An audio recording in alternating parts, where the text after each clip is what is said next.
أعوذ بالله من الشيطان الرجيم. بسم الله الرحمن الرحيم. إن الذين آمنوا والذين هادوا والنصارى والصابئين من آمن بالله واليوم الآخر وعمل صالحا فلهم أجرهم عند ربهم ولا خوف عليهم ولا هم يحزنون. صدق الله مولانا العلی العظیم. ماقبل میں سے پچھلی آیات بنی اسرائیل کے ان لوگوں کا تذکرہ تھا جن پر اللہ کا عذاب اور عتاب نازل ہوا، جنہوں نے سرکشیاں کی، ان کا تذکرہ. اس آیت کے اندر ان لوگوں کا تذکرہ ہے جنہوں نے اپنے نبی کی اتباع کی، ان کی شریعت پر عمل کیا، اللہ اور اس کے رسول پر ایمان لائے، ان کا تذکرہ ہے. علامہ ابن کثیر رحمۃ اللہ علیہ نے لکھا ہے کہ حضرت سلمان فارسی رضی اللہ تعالیٰ عنہ نبی پاک صلی اللہ علیہ وسلم کی خدمت میں حاضر ہوئے اور ان لوگوں سے جن سے یہ مل کر آئے تھے ان کے ایمان کا تذکرہ کیا، ان کے نماز و روزوں کا تذکرہ کیا،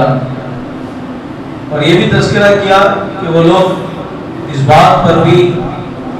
یقین رکھتے ہیں کہ آپ صلی اللہ علیہ وسلم بطور نبی کے آپ مبعوث ہوں گے. تو اللہ کے نبی نے فرمایا کہ جہنمی ہیں، تو اس پر یہ آیت اتری. اور ایک دوسری قول کے مطابق حضرت سلمان فارسی نے جب یہ سنا کہ وہ جہنمی ہیں تو تھوڑا سا ان کو رنج ہوا، تو اس پر یہ آیت کہ سب نہیں بلکہ وہ لوگ جو ایمان لائے اپنے نبی پر اور اپنے نبی کی شریعت پر اور کتاب پر، پھر اس پر باعمل رہے، اور پھر بعد میں جو نبی آئے ان کے زمانے کو جب وہ پائے تو اس نبی کے شریعت پر، یعنی نبی پاک صلی اللہ علیہ وسلم کے شریعت پر اور قرآن مجید پر اور آپ صلی اللہ علیہ وسلم کے نبوت پر جب ان کا ایمان ہوگا اور اسی کے مطابق آپ صلی اللہ علیہ وسلم کے شریعت اور سنت کے مطابق اگر ان کی زندگی ہوگی تو پھر وہ ایمان ان کا معتبر ہوگا، تب وہ نجات پانے والے. اور اگر کوئی قوم اپنے نبی کی سنت اور شریعت کو تو مانتی ہے لیکن اپنے نبی کے بعد میں جو دوسرا نبی آئے اور اس نبی کی نبوت کا انکار کرتی ہے، اس کی کتاب و شریعت کا انکار کرتی ہے، تو پھر وہ نجات پانے والے نہیں. اسی میں ان کا تذکرہ ہے کہ بے شک جن لوگوں نے، جو لوگ ایمان لائے اور جو لوگ یہود اور نصارہ اور صابئین میں سے ہیں، ایمان لائے اللہ پر اور یوم آخرت پر اور نیک اعمال کیے، تو فلہم اجرہم عند ربہم، تو ان کے لیے ان کے رب کے طرف سے اجر و ثواب ہے اور ان پر کوئی خوف نہیں ہے اور کوئی غم نہیں ہے. یہ ہمارے لیے بھی ہے، اس امت کے لیے، ہر امت کے لیے، کہ جو بھی امتی اپنے نبی کے شریعت پر عمل کرنے والا ہوگا، اللہ اس کے رسول پر ایمان لانے والا ہوگا اور آخرت کے دن پر ایمان لائے گا اور نیک اعمال کرے گا، اپنے نبی کی شریعت اور سنت کے مطابق زندگی گزرے گا، تو اس کو کسی چیز کا غم نہیں ہو، وہ آگے کے بارے میں بھی کبھی افسوس نہیں کرے گا، اور جو کچھ پچھلا اس کا نقصان ہوگا اس پر بھی اس کو حسرت کوئی نہیں ہو. اور دوسری آیت میں اللہ نے فرمایا کہ وَابْشِرُوا بِالْجَنَّةِ، کہ فرشتے ان کو ایسے وقت میں، موت کے وقت میں فرشتے ان کو بشارت دیں گے کہ لا خوف علیہم ولا هم یحزنون، کہ تم پر کوئی غم نہیں ہے، تمہارے لیے کوئی ٹینشن کی بات نہیں، تمہارے لیے راحت ہی راحت، وابشروا بالجنہ، اور جنت کی اس کو بشارت ہے۔ یہود، یہ جو لفظ ہے یہ کہاں سے آیا؟ علامہ ابن کثیر نے تفسیر ابن کثیر میں لکھا ہے کہ یہود کا یہ لفظ ہوداد سے ہے، اس کے معنی ہے دوستی کرتی، کیونکہ یہ قوم آپس میں ایک دوسرے سے دوستی کرتی تھی، بہت اچھی دوستی، تو اسی لیے اس کا نام یہود رکھا گیا، یہودی کہا گیا۔ ایک دوسرے قول کے مطابق ان کو یہودی اس لیے کہا جاتا ہے کہ یعقوب علیہ السلام کے جو بڑے لڑکے یہودا تھے، ان کا نام یہودا تھا، ان کے نسل اور اولاد میں سے ہی اس لیے ان کو یہودی کہا جاتا ہے۔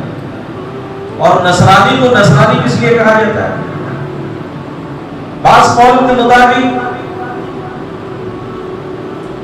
نصارہ ایک علاقے کا نام ہے، اس علاقے سے لوگ بلونگ کرتے تھے، اس لیے ان کو نصارہ کہا جاتا ہے۔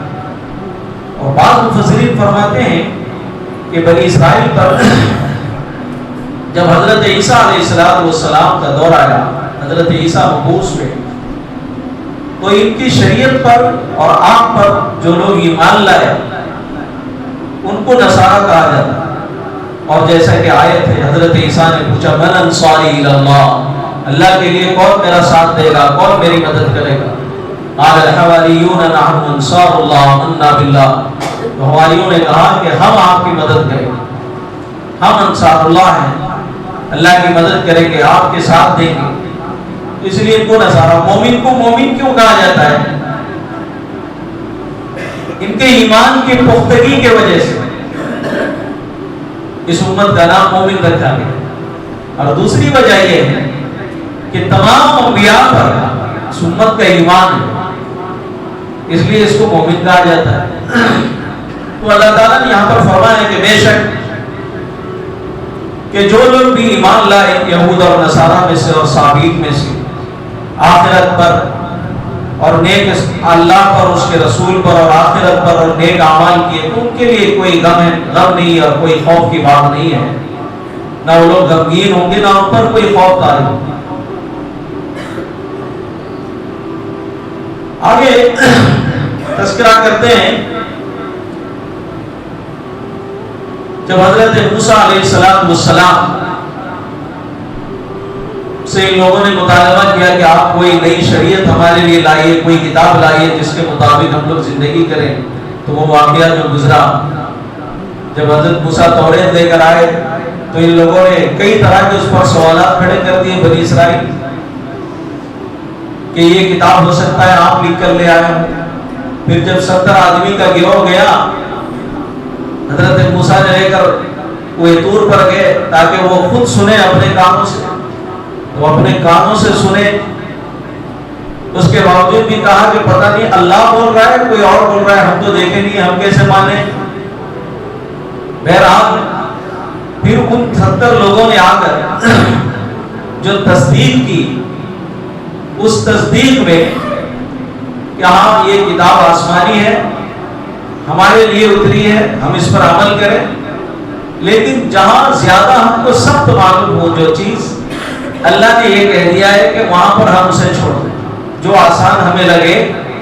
تو اتنے پر عمل کریں، جتنا ہم سے ہو سکتا ہے اس پر عمل کریں۔ اب اس کو ان لوگوں نے ایسا ہیلا بنایا کہ ہر کرنے کی چیز پر ہیلا اختیار ان لوگوں نے کہا یہ بھی مشکل ہے، یہ بھی مشکل ہے، یہ بھی مشکل ہے۔ تب اللہ نے اسی کو فرمایا کہ پر کوہ طور کو مسلط کر دیا اٹھا کر کہ پوری باتوں پر عمل کرو گے، پورے توریت پر، یا پہاڑ کو اوپر چھوڑ دیا۔ وَإِذْ أَخَذْنَا مِيثَاقَكُمْ وَرَفَعْنَا فَوْقَكُمُ الطُّورَ خُذُوا مَا آتَيْنَاكُمْ بِقُوَّةٍ وَاذْكُرُوا مَا فِيهِ لَعَلَّكُمْ تَتَّقُونَ ثُمَّ تَوَلَّيْتُم مِّن بَعْدِ ذَلِكَ فَلَوْلَا فَضْلُ اللَّهِ عَلَيْكُمْ وَرَحْمَتُهُ لَكُنتُم مِّنَ الْخَاسِرِينَ۔ اور یاد کرو اس وقت کو جب ہم نے تم سے عہد و میثاق لیا اور تمہارے اوپر پہاڑ طور کو مسلط کر دیا، معلق کر دیا، اور تم کو یہ حکم دیا کہ جو چیز تمہیں دیا گیا ہے یعنی توریت اس کو مضبوطی سے تھام لو اور جو کچھ اس کے اندر ہے اسے یاد رکھو تاکہ تم بچ سکو پرہیزگار میں سے ہو جاؤ۔ واقعہ یوں ہوا کہ جب ان لوگوں نے پوری کتاب پر عمل کرنے سے اعراض کیا اور توریت کے بعض پر عمل کیا بعض کو چھوڑا سرکشی کی، تب ان پر کوہ طور کو مسلط کر دیا، اللہ نے ان پہاڑ کو اٹھا دیا ان کو ڈرانے کے لیے کہ خذوا ما آتیناکم۔ روایت کے اندر آتا ہے کہ پہاڑ کو یوں ہلایا گیا اللہ کے حکم سے۔ تو یہ سرکش قوم ایسی تھی کہ جب پہاڑ کو اٹھایا گیا تو سارے سجدے میں پڑ گئے، سجدے میں تو گئے، اقرار تو کرے لیکن یوں دیکھ رہے ہیں کنکھیوں سے کہ کہیں پہاڑ گر تو نہیں رہا ہے، ڈر کے مارے اقرار تو کر لیا۔ ثم تولیتم من بعد ذلک، پھر اس کے بعد میں روگردانی کر، پھر منمانی شروع کری، پھر شریعت کے اندر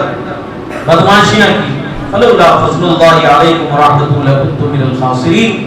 مگر اللہ تعالیٰ نے پھر بھی ان پر فضل کیا، اگر اللہ کا فضل اور اس کی رحمت نہ ہوتی تو یقیناً یہ لوگ خسارے اٹھانے والوں میں سے ہو جاتے۔ آگے اللہ نے فرمایا وَلَقَدْ عَلِمْتُمُ الَّذِينَ اعْتَدَوْا مِنْكُمْ فِي السَّبْتِ فَقُلْنَا لَهُمْ كُونُوا قِرَدَةً خَاسِئِينَ۔ یہاں پر ایک واقعہ کا ذکر ہے کہ ہفتے کے دن اس قوم کو اللہ نے عبادت کا دن مقرر کیا، ان پر جمعے کی عبادت کو پیش کیا۔ ان لوگوں نے کہا کہ یہ بھاری پڑتا ہے ہمارے لیے، ہم کو جمعے کا دن نہیں چاہیے، تو ہفتے کا دن ان کی عبادت کے لیے مقرر ہوا اور ان کی شریعت کے اعتبار سے ان کو منع کر دیا گیا۔ اور یہ لوگ مچھلیوں کا شکار کرنے والے قوم تھی۔ یہ داؤد علیہ السلام کے زمانے کا یہ قوم تھی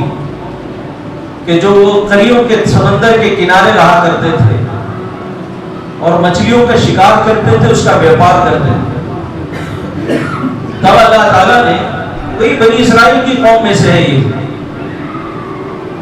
تب اللہ تعالیٰ سے جب ان لوگوں نے ہفتے کے دن کا عبادت کے لیے اپنے لیے فکس کیا، تب اللہ نے ان کو یہ حکم دیا ٹھیک ہے اس دن کے احترام میں تم مچھلیوں کا شکار نہیں کرنا، اس پورے دن کو عبادت کے لیے خالص کرنا، اور اس دن کے اندر مچھلیوں کا شکار ہرگز نہیں کرنا ورنہ پھر گرفتار کیے جاؤ گے۔ مگر یہ سرکش قوم ماننے والی کہاں تھی؟ یہ تو اللہ کے ہر حکم کو نافرمانی کرتی تھی اور استہزاء اور مذاق اڑاتی تھی۔ تو یہ ہیلا نکالے یہ لوگ، ہیلا یہ نکالی یہ قوم کہ یہ جمعے کے دن، اور آزمائش کی اللہ نے کیا کیا آزمائش کے لیے، ہفتے کے دن ہی مچھلیاں بھر کر آتی تھی دریا میں، جو کودتی اچھلتی تھی مچھلیاں۔ اب جو مچھلیوں کا شکار کرنے والے ہیں وہ سڑکوں پر جاتے ہوں گے، اگر ان کو مچھلیاں ایسی دکھی سارا کاروبار چھوڑ کے گل پکڑ کے سیدھا چلے جائے گا مچھلیاں پکڑنے کے لیے۔ ان کی دیوانگی کی ایک حد تھی، یہ دیکھیں کہ ہفتے ہی کے دن اللہ کو ان سے آزمائش لینا تھا کہ اپنے وعدے میں پکے رہتے یا نہیں۔ آزمائش کے لیے اللہ نے کیا کیا مچھلیوں کو بھرمار کر دیا۔ تو یہ بدماش کیا کرتے تھے، جمعے کے دن جاتے تھے، وہاں سے ایک سب ڈویژن قائم کر دیتے تھے، ایک گڑھا نکال دیتے تھے سمندر سے کہ پاس میں ایک گڑھا نالی بنا کر گڑھا بنا دیتے تھے، اس میں سے مچھلیاں آ جاتی تھی، جم جاتی تھی۔ چونکہ دوسرے دن مچھلیاں کم ہو جاتی تھی، یہ دوسرے دن یعنی اتوار کے دن جاتے تھے، اس گڈھے میں سے مچھلی پکڑ لیتے تھے۔ تو یہ بھی تو شکاری کی طرح ہوا۔ بعض لوگ کیا کرتے تھے، وہ گل ڈال ڈالتے تھے اور ڈوری کو باندھ کے چھوڑ کر آ جاتے تھے، مچھلیاں پھنستی تھی اور دوسرے دن جا کے پکڑ لیتے تھے۔ تو یہ ہیلا کو انہوں نے شریعت کا استہزاء کیا، شریعت کا مذاق کیا، اور اس میں بعض لوگ ایسے تھے ان کو روکتے تھے کہ دیکھو جب اللہ کا حکم آ گیا ہے، اللہ نے منع کر دیا ہے کہ تم اس دن کی قدر کرو، جیسا کہ یہاں ہمیں حکم دیا جاتا ہے کہ جمعے کی قدر کرو، جمعے کی قدر کرو۔ اللہ کے نبی نے مانگا ہے اپنے پسند سے اللہ سے جمعے کے دن کی عبادت کے لیے۔ جمعے کا دن ہفتے کی عید ہوتی ہے، اس دن کا احترام کرو، اور جیسے ہی اذان اول ہو جائے فوراً مسجد کو آ جاؤ۔ لیکن یہ قوم کب ماننے والی ہے؟ یہ قوم مانتی ہی نہیں ہے، یہ گھروں میں بیٹھ کر کے سنتے رہیں گے، بیانات تو نہیں سنتے۔ مائک پہ ان کا دھیان ہوگا کہ ساؤنڈ کب ختم ہوتا ہے۔ بعض لوگ کہتے ہیں یہ گھر میں بیٹھ کے بیانات سنتے رہتے ہیں، گھر میں سنتے نہیں ہیں، یہ گھروں کے اندر بیٹھ کر مائک کے اوپر ان کا دھیان رہتا ہے کہ بیان ختم کب ہوگا، جب جائیں گے۔ اور بعض لوگ ایسے ہیں کہ وہ گھڑی کو دیکھتے ہیں، ٹائمنگ کو دیکھتے ہیں، کیا ابھی بیان ختم ہوا، ابھی سنت کے لیے 5 منٹ ہے، پھر خطبہ اول ہوگا اس میں 1-2 منٹ لگے گا، پھر خطبہ ثانی ہوگا اس میں 1-2-3 منٹ لگے گا، پورا ملا کر کل 10 منٹ ہے ابھی باقی۔ تو وہ بدمعاش ایسا کرتے ہیں کہ برابر اقامت کے وقت آتے ہیں یا خطبہ ثانی کے وقت آتے ہیں۔ نیکیوں کو لکھنے والا فرشتہ اپنے نام اعمال کو بند، اپنے نیکیوں کے دفتر کو بند کر دیتا ہے جب امام منبر پر چڑھتا ہے خطبہ دینے کے لیے۔ یہ اس دن کی نیکیوں سے بھی محروم رہ جائے، اور یہ پچھلی صف میں رہنے والے ہیں، اگلی صفوں کو ان کو پسند نہیں ہے اگلی صف۔ اور قیامت کے دن میدان محشر میں بھی جب اللہ پاک کی زیارت اور دیدار ہوگا اور مجمع لگے گا، اس وقت جو کرسیاں جنتیوں کے لیے لگے گی، ان کی کرسیاں ایسے ہی سب سے پچھلی صفوں میں ہوں گی۔ یاد رکھنا، بڑا اس وقت محرومی محسوس کرے گا۔ کون ہے وہ شخص کہ جو فرسٹ کلاس کو ہر چیز میں پسند نہیں کرتے؟ پسند کرے گا؟ کون ہے وہ شخص جو سامنے کے اعزاز کو، بڑے اعزاز کو، بڑی عزت کی چیز کو وہ اپنے لیے پسند نہ کرے؟ تو یہ بھی ایک بڑی محرومی کی چیز ہے اس امت کے لیے، ہم اور آپ کے لیے، کہ ہم بھی جمعے کی قدر نہیں کرتے اس طرح جس طرح قدر کرنے کا حکم ہے۔ منع ہے اذان اول کے بعد گھروں میں بیٹھنا، مگر جان بوجھ کر بیٹھنا۔ کاروبار کرنا منع ہے جب اذان اول ہو جائے، جان بوجھ کر بیٹھے رہے، دکانوں میں بیٹھے رہے، دکان بند بھی کر دیے تو مکانوں میں بیٹھے رہے، فضولیات میں مبتلا رہے۔ تو یہ کس کی صفت ہے؟ یہ کس کی صفت ہے؟ بنی اسرائیل کی صفت ہے، نبی پاک صلی اللہ علیہ وسلم کی امت ہے یہ، اس لیے اللہ کا رحم و کرم ہے۔ ورنہ اس دن کی جس طرح ناقدری ہوتی ہے، کیا ہوا ان کے ساتھ؟ بنی اسرائیل کے ساتھ کیا ہوا؟ جن لوگوں نے اس کی ناقدری کی، ہفتے کے دن کی عبادت کی ناقدری کی، اس دن کے احترام کی ناقدری کی، اس دن کے اکرام نہیں کیا، اس دن کا ادب و احترام نہیں کیا، تو اللہ نے حکم دیا کونوا قردۃ خاسئین، بن جاؤ تم سب کے سب ذلیل بندر، تو سب بندر اور سور بن گئے۔ اللہ نے کہا بن جاؤ بندر، آزمائش پہ آزمائش، اللہ نے ان کو ڈھیل پہ ڈھیل دی، ڈھیل پہ ڈھیل دی، مگر ہر ڈھیلائی کا انہوں نے غلط استعمال کیا، اللہ کے احکامات کا مذاق بنایا۔ تو اللہ نے کہا کونوا قردۃ خاسئین، سب کے سب تم ذلیل بندر بن جاؤ۔ روایت کے اندر آتا ہے کہ جو ان میں نوجوان تھے وہ بندر بن گئے، جو ان میں بوڑھے تھے وہ سور بن گئے، اور جو عورتیں تھیں وہ بندریاں بن گئی پوچھ والے، اور 3 دن تک زندہ رہے، پھر اس کے بعد سب کے سب مر گئے۔ اللہ نے چہرے کو مسخ کر دیا۔ نبی پاک صلی اللہ علیہ وسلم سے کسی نے پوچھا اللہ کے نبی کیا اس وقت جو بندر سور ہیں یہ وہی انہی کی نسل ہے؟ نبی نے فرمایا کہ یہ ہرگز نہیں، اللہ پاک کا عذاب جس پر آتا ہے جس قوم پر اس کی کوئی نسل باقی نہیں رہتی۔ یہ بندر سور تو پہلوں سے اللہ پاک کی ایک مخلوق ہے، یہ چلتی چلی آتی، یہ وہ نہیں ہے۔ ہمارے بھی بعض لوگوں میں یہ جہالت ہے وہی بندروں کی نسل ہے سوروں کی، نہیں، یہ واضح اور صاف ہے اس چیز، یہ وہ نسل اور قوم نہیں ہے۔ وہ 3 دن تک زندہ رہے، پھر جو ان میں نیک لوگ تھے وہ ان کے پاس آتے تھے اور دیکھتے تھے، کہتے تھے کہ کیا ہم نے تم کو روکا نہیں تھا کہ تم جمعے کی قدر کر لو، تم ہفتے کی قدر کر لو، کیا ہم نے نہیں کہا تھا؟ تو جنت میں بھی جب پچھلی سیٹیں ان کی ہوں گی نا تب کہے کہ ذرا سامنے جگہ دو ہم کو، جگہ تو فکسڈ ہے، کیا وہاں پر نہیں کہا گیا تھا جمعے کے دن پہلے آؤ، نمازوں میں صف اول میں آ کر کرو تو اللہ کا دیدار بھی کرو گے، تو صف اول میں اللہ کا دیدار کرو گے۔ کوئی بڑا آدمی جب آتا ہے، ہمیں تو ایمان والوں کے، اللہ والوں کی، بزرگان دین کی قدر نہیں، ان کے سامنے تو صف اول میں بیٹھتے نہیں، لیکن جو کوئی بڑا آدمی آتا ہے، بڑا لیڈر آتا ہے، کوئی بڑا ابھی اسٹار آ جائے، ہر آدمی کوشش کرے گا سامنے جا کر بیٹھا، نہیں کرتا ہی، کرتا نہیں کرتا۔ جب اللہ پاک جلوہ اپنا ہٹائیں گے، پردے ہٹیں گے، جب اللہ پاک جلوہ دکھائیں گے، تو کون ہوگا یہ نہیں چاہے گا کہ میں سامنے کی کرسی میں بیٹھوں، اللہ کا دیدار ہو، جنتی ہر جمعے کو اللہ کا دیدار کرے۔ تو ان سے وہ قوم آ کر، ان کے جو نیک لوگ تھے، ان لوگوں نے کہا کیا ہم نے تم سے نہیں کہا تھا کہ تم شکار کرنے مت جاؤ؟ انہیں اللہ کی نافرمانی کی، تو وہ اپنے سروں کو ہلاتے تھے،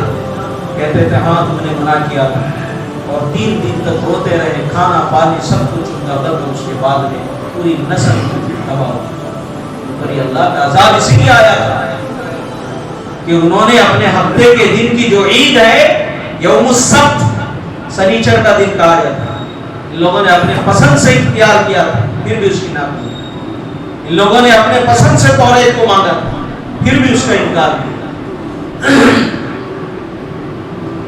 سوال یہ کھڑا ہو سکتا ہے کہ دین میں تو کوئی زبردستی نہیں ہے، تو پھر ان کو توریت کو منوانے کے لیے، اللہ کے احکامات کو منوانے کے لیے پہاڑ کو کیوں مسلط کیا؟ مانو نہیں تو پتھر سے کتل دیا جائے، یہ تو زبردستی ہوگی۔ اور قرآن کہتا ہے لا اکراہ فی الدین، دین میں کوئی زبردستی نہیں، یہاں کیوں زبردستی ہو رہی ہے؟ تو اس کا جواب دیا مفسرین نے کہ یہ ایمان لانے پر مجبور نہیں کیا جا رہا ہے، وہ لوگ آلریڈی ایمان لا چکے تھے نبی پر، خدا پر، مگر ایمان لانے کے بعد بدمعاشیاں اگر کوئی کرے گا تو اسے سزا دی جائے گی۔ مدرسے میں، اسکولز، یونیورسٹیز، کالجز میں آپ ایڈمیشن لیں نہ لیں یہ آپ پہ ڈیپینڈ کرتا ہے، آپ کے بچے پر، لیکن ایڈمیشن کے بعد میں قانون کو، رولز اور ریگولیشنز کو فالو کرنا ضروری ہوگا، ورنہ آپ کے ساتھ سختی کی جائے گی۔ مانو پڑھائی کرنی پڑے گی تمہیں، مدرسے میں داخلہ لیا، آپ کا اختیار تھا آپ لو نہ لو، لیکن جب آ گئے، داخلہ ہو گیا، سبق یاد کرنی پڑے گی۔ تو کوئی یہ اکراہ فی تعلیم نہیں ہے، ایمان لا لیے، اب کفر پر، کافروں پر کیا جبر ہے، زبردستی ہے، نماز پڑھو ہے؟ نہیں ہے، لیکن جب ایمان لیا ہے تو اسلامی قوانین پر عمل کرنا ضروری ہوگا، ورنہ سزا دی جائے گی۔ ایمان لانے کے بعد ایمان سے ہٹو گے، ارتداد میں جاؤ گے تو سزا شریعت کی قتل ہے، قتل کیے جاؤ گے۔ تو یہ اکراہ فی الدین نہیں ہے، اکراہ فی الدین اسے کہتے ہیں کہ کوئی غیر مسلم ہے، اب اس کو زبردستی کوڑے کے اوپر یا تلواروں کے سائے میں اس کو زبردستی لایا جائے، یہ اکراہ فی الدین۔ تو یہاں پر یہ سوال ذہن میں نہیں آنے چاہیے، اور ان باتوں کا جواب حضرت مفتی سعید صاحب رحمۃ اللہ علیہ نے ہدایت القرآن کے اندر دیا ہے اس آیت میں۔ تو بہرحال جب ان لوگوں نے اپنے ہفتے کے دن کی قدر نہیں کی، جو خود انہوں نے مانگا تھا اللہ سے، اللہ کے احکامات کی انہوں نے توہین کی، مذاق کیا، اب اللہ تعالیٰ نے ان کو سزا کے طور پر بندر اور سور بنا دیا، اور 3 دن تک یہ زندہ رہے، روتے رہے اس کے بعد میں۔ تو یہ جب انسان شریعت کی توہین اور مذاق کرتا ہے، آج بھی ایسی سزا ہے کہ قریب ہے کہ اللہ کا عذاب اسے پکڑ لے، مگر یہ بات الگ ہے کہ نبی پاک صلی اللہ علیہ وسلم اور آقا نے جو رحم و کرم کی بھیک مانگی اللہ سے اس امت کے لیے، آج اسی کے فضل سے آقا نے نامدار جناب محمد عربی صلی اللہ علیہ وسلم کے دعاؤں کے صدقے سے آج ہم جیسے بدمعاش محفوظ ہیں، عذاب کا شکار نہیں، ورنہ کس چیز کا مذاق اور توہین نہیں ہو رہا ہے، کیا کچھ نہیں ہو رہا ہے۔ یہ صرف آقا دو عالم صلی اللہ تعالی علیہ وسلم کی دعا کی برکت ہے کہ ہم اور آپ ساری چیزیں کر رہے ہیں، مگر ہم مثالیں بنو اسرائیل کے دے رہے ہیں، ہم مثالیں یہود و نصارہ کے دے رہے ہیں۔ تو قرآن کو پڑھو اور اپنے اوپر جب ہم نگاہ ڈالتے ہیں تو افسوس ہوتا ہے اللہ کون سی ایسی چیز بچی ہے جو ہم نہیں کر رہے، سمجھ میں نہیں آتا۔ اللہ ہماری حفاظت فرمائے۔ آگے اللہ نے فرمایا فَجَعَلْنَاهَا نَكَالًا لِمَا بَيْنَ يَدَيْهَا وَمَا خَلْفَهَا وَمَوْعِظَةً لِّلْمُتَّقِينَ، اور پھر ہم نے اگلے اور پچھلوں کے لیے ان کو عبرت بنا دیا کہ فَاعْتَبِرُوا يَا أُولِي الْأَبْصَارِ، اللہ کے احکامات کا مذاق اور استہزاء کرنا، اللہ کی شریعت کی توہین کرنا، اس کی سزا ایسی ہوتی ہے۔ وَمَوْعِظَةً لِّلْمُتَّقِينَ، اور متقیوں کے لیے ہم نے نصیحت بنا دیا اس کو۔ وَإِذْ قَالَ مُوسَىٰ لِقَوْمِهِ إِنَّ اللَّهَ يَأْمُرُكُمْ أَن تَذْبَحُوا بَقَرَةً قَالُوا وَتَتَّخِذُونَا هُزُوًا قَالَ أَعُوذُ بِاللَّهِ أَن أَكُونَ مِنَ الْجَاهِلِينَ۔ یہاں سے ایک دوسرا واقعہ شروع ہوتا ہے۔ بنو اسرائیل کے اندر ایک شخص بہت مالدار تھا، اس کا نام بعض مفسرین نے فرمایا عامر اس کا نام تھا۔ وہ شخص بہت مالدار تھا اور اس کی صرف ایک ہی لڑکی تھی، لڑکا کوئی نہیں تھا اور ایک بھتیجا تھا، اور یہ شخص بوڑھا آدمی تھا۔ تو جب یہ اس کی نیت بگڑی کہ بوڑھا جلدی مرتا نہیں ہے، جلدی سے یہ اس کی سانسیں بند ہو تو اس کا مال بھی ہتھیا لوں گا، اس کی لڑکی سے بھی نکاح کر دوں گا، لیکن بوڑھا ختم نہیں ہو رہا۔ تب اس نے پلان کیا کہ اس کا کام تمام کر دوں گا، اس کی لاش کو لے کر کہیں جو مخالف قوم ہے ہماری ان کے ادھر ڈال دوں گا، اور پھر جزیہ بھی لے لوں گا، اس کے بدلے میں قصاص میں پیسے بھی مل جائیں گے، اس کی بیٹی سے نکاح بھی کر لوں گا، اور جو مال یہ چھوڑا ہے اس مال پر بھی میرا قبضہ ہو جائے گا۔ اس نے قتل کر دیا اس بوڑھے کو۔ قتل کرنے کے بعد اس نے یہ کیا کہ جدھر وہ نیک لوگ رہتے تھے، بھلے آدمی جو جھگڑے اگڑے سے ہٹ کر دور رہتے تھے، ان کے علاقے میں لے جا کر یہ لاش کو ڈال دیا، اور ڈالنے کے بعد دوسرے دن سے مگرمچھ کے آنسو بہا کر آ گیا اپنے دوست و احباب کو لے کر کے، میرے چچا کو کسی نے مار دیا، میرے چچا کو کسی نے مار دیا، انہی لوگوں نے مارا ہے، انہی لوگوں نے مارا۔ وہ بیچارے نیک بھلے بھالے آدمی تھے، ان پر جا کر تہمت لگا دیا۔ جب تہمت لگایا، لڑائی تک نوبت آئی، تو حضرت موسیٰ علیہ السلام کے پاس میں وہ لوگ آئے اور آ کر کہنے لگے کہ موسیٰ بیکار کی تہمت یہ ہم پر لگا رہا ہے، حالانکہ ہم لوگوں نے کوئی قتل و قتال ان کے ساتھ نہیں کیا، ہم نے ان کا خون نہیں کیا، یہ جھوٹ بول رہا ہے۔ تو حضرت موسیٰ نے اللہ سے دعا کی، وَإِذْ قَالَ مُوسَىٰ لِقَوْمِهِ إِنَّ اللَّهَ يَأْمُرُكُمْ أَن تَذْبَحُوا بَقَرَةً، اللہ سے دعا کی کہ اللہ مسئلہ ایسا ہے، اس کا حل بتا فرما۔ تو اللہ نے حکم دیا، وَإِذْ قَالَ مُوسَىٰ لِقَوْمِهِ إِنَّ اللَّهَ يَأْمُرُكُمْ أَن تَذْبَحُوا بَقَرَةً، اللہ نے کہا کہ موسیٰ ان سے کہو کہ گائے ذبح کریں۔ کسی گائے کے لفظ سے اس نام کا سورت کا نام سورۃ البقرہ رکھا ہے، اس میں گائے کا تذکرہ ہے۔ کہا کہ ان سے کیا کرو، کہو کہ گائے ذبح کرو۔ مگر یہ ہڑگڑ قوم ایسی تھی کہ سوالات پہ سوالات کر کر کے اپنے اوپر مسائل مصیبت کو ڈال لیتی،